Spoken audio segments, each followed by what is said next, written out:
Bienvenue sur le podcast Des mots sur tes mots, le podcast qui t'aide à reprendre confiance en toi pour mieux vivre tes relations amoureuses. Je suis Alexandra, coach relationnel diplômée et certifiée, et sur cette chaîne, je te partage les découvertes, les notions et les secrets pour enfin vivre une relation amoureuse stable et épanouissante. Que tu sois confortablement installé, en train de faire ton ménage ou ton jogging, c'est parti pour un nouvel épisode. Hello, j'espère que tu vas bien. Cette semaine, j'aborde le sujet du fait de passer de célibataire et émancipé un peu de la dépendance affective à en couple et où rien ne va plus parce que je perds tous mes repères, parce que j'ai peur que la dépendance affective refasse surface dans ma vie. Vous êtes énormément à me parler de cette crainte-là et ça, je suis bien évidemment passée par là parce que, pour rappel, j'ai divorcé, j'ai aujourd'hui 33 ans, j'ai divorcé à l'âge de 26 ans, dépendante affective bien sûr. Ça a été très compliqué, je suis restée 2 ans à travailler sur moi, je suis restée 2 ans seule parce que c'était un choix, parce que j'avais pas trouvé la bonne personne, etc. Mais c'est vrai que j'allais très très bien, je savais que je voulais rencontrer une personne, je voulais refaire ma vie, je connaissais mes projets de vie, etc. Donc j'avançais un petit peu comme si c'était un peu un travail, il fallait que je m'y mette parce que fallait pas que je reste dans ma zone de confort.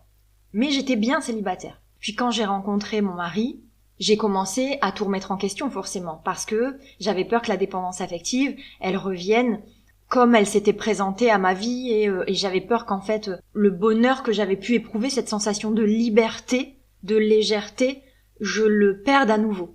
Et ça, je sais que vous êtes beaucoup à vous retrouver dans ces questions-là, à paniquer un petit peu et à pas savoir trop comment faire, quelle décision prendre. Est-ce que je reste toute seule?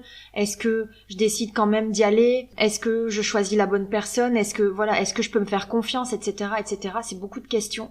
Donc si t'es dans ce cas-là, sache que t'es pas toute seule. Alors, il y a une partie de mes clients et de mes clientes qui sont en couple et qui ont réussi à s'émanciper en étant en couple. Et il y a une autre partie qui est célibataire, soit que j'ai connu en coaching célibataire, soit que j'ai connu parce que ces personnes-là avaient pris leur téléphone, avaient réservé un coaching suite à leur rupture, et dans un premier temps, pour un petit peu aller de l'avant. Et ensuite, travailler sur la dépendance affective. Donc ça se fait en 2 temps. Tout dépend de dans quelle situation tu te trouves. Est-ce que tu viens de vivre une rupture? Est-ce que tu sais que dans pas longtemps, c'est la fin de ton couple parce que c'est pas du tout sain, tu sais que c'est pas une personne qui te convient. Est-ce que t'as traversé cette rupture et que ça commence à aller mieux mais que tu te rends compte que t'as encore des choses à régler avec cette dépendance affective? Est-ce que tu viens de rencontrer une personne et que là t'es reparti dans tes travers, etc. Déjà, il faut se situer, il faut que tu visualises clairement quel est ton problème, où tu veux aller, c'est quoi ton objectif.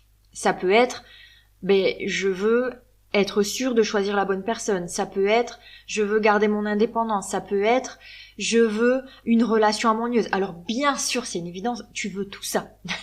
Mais déjà, il faut clarifier tous ces sujets intermédiaires, si je puis dire ça comme ça, pour que tu puisses, en fait, surligner chaque sujet intermédiaire pour te dire, ok, ça c'est ok ou pas. Et l'idée, c'est de te délester déjà, de comprendre que c'est possible de passer de célibataire qui est bien, qui est cool, qui va mieux, à en couple, mais en ayant su s'émanciper de sa dépendance affective. Dans cet épisode, je vais beaucoup plus parler aux personnes qui se sentent plus ou moins bien, qui sentent en fait que la dépendance affective, elle commence à être gérée, mais qui ont peur de la relation.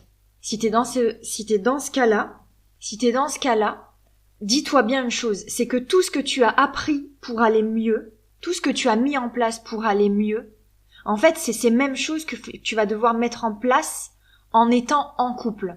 Alors, l'idéal, vraiment l'idéal, c'est de ne pas cacher ta personnalité auprès du compagnon ou de la compagne. C'est-à-dire que tu te rends compte que les traits de la dépendance affective, ce sont j'ai besoin de temps, j'ai besoin de communication, j'ai besoin d'être rassuré, etc. Ne cache pas, ne joue pas à la personne forte face à cette personne. Parce que, dis-toi bien une chose qui est évidente, c'est que t'es en train de faire connaissance, t'es au début d'une relation, certainement. c'est très désagréable pour la personne en face de faire connaissance avec une personne. Elle pense que cette personne a tel caractère, tel trait de personnalité, puis au fil des mois, cette personne, en fait, elle se transforme. Et pour la dépendance affective, c'est je joue la forte parce que au début, j'ai appris à être seule, donc je te préviens, je suis bien seule, etc. Puis au fil du temps, je m'attache, et je commence à montrer mes failles sans le dire. Et du coup, je deviens agressive, je deviens colérique, je deviens capricieuse ou capricieux. En tout cas, voilà, je montre une toute autre facette. Et ça, c'est hyper désagréable et c'est ça qui risque de faire foirer la relation. Donc déjà, on commence par être honnête. Alors moi, c'est ce que j'ai fait au début de ma relation en disant « Je te préviens, je sais que je suis comme ça, je sais que j'ai besoin d'être rassurée, je sais que j'ai vécu ça, je travaille sur moi, c'est pas à toi de venir me sauver. Par contre, je te préviens que moi, j'ai besoin aussi que ça fonctionne comme ça, j'ai besoin qu'on communique, etc., etc.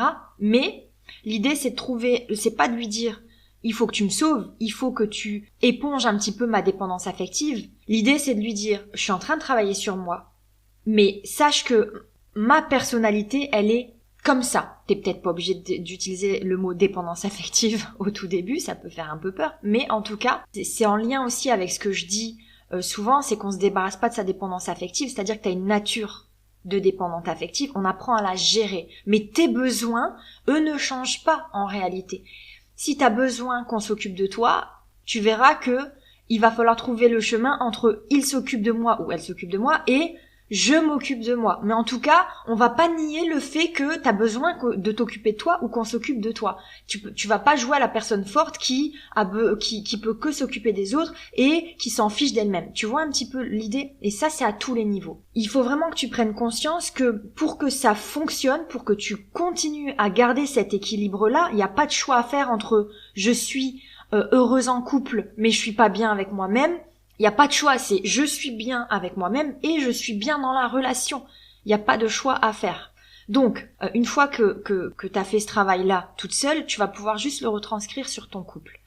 En plus, bien sûr, on va ajouter tout ce qui est apprendre à comprendre l'autre, son fonctionnement, ses besoins à lui, etc. Mais si tu as déjà fait ce travail sur toi, ça va être beaucoup plus facile d'être ouverte et d'être dans l'empathie de l'autre, de le prendre comme il te convient. Ensuite, une chose qui est universelle, que je dis tout le temps, c'est que il va falloir aussi ouvrir les yeux sur qui est cette personne. Si tu te rends compte finalement que cette personne, elle te convient pas parce que pas les mêmes valeurs, pas les mêmes habitudes ou diamétralement opposées, c'est-à-dire qu'elle t'apportera jamais ce dont tu as besoin. Je suis pas là pour te dire ce que tu dois faire parce que je veux pas que tu agisses sur un simple conseil, mais essaye d'aller plus loin. Mais si tu te rends compte que c'est pas une personne qui te convient, mets un stop avant de souffrir plus. Si tu te rends compte que finalement ça va t'apporter beaucoup plus de douleur par la suite que de bonheur maintenant, arrête en fait.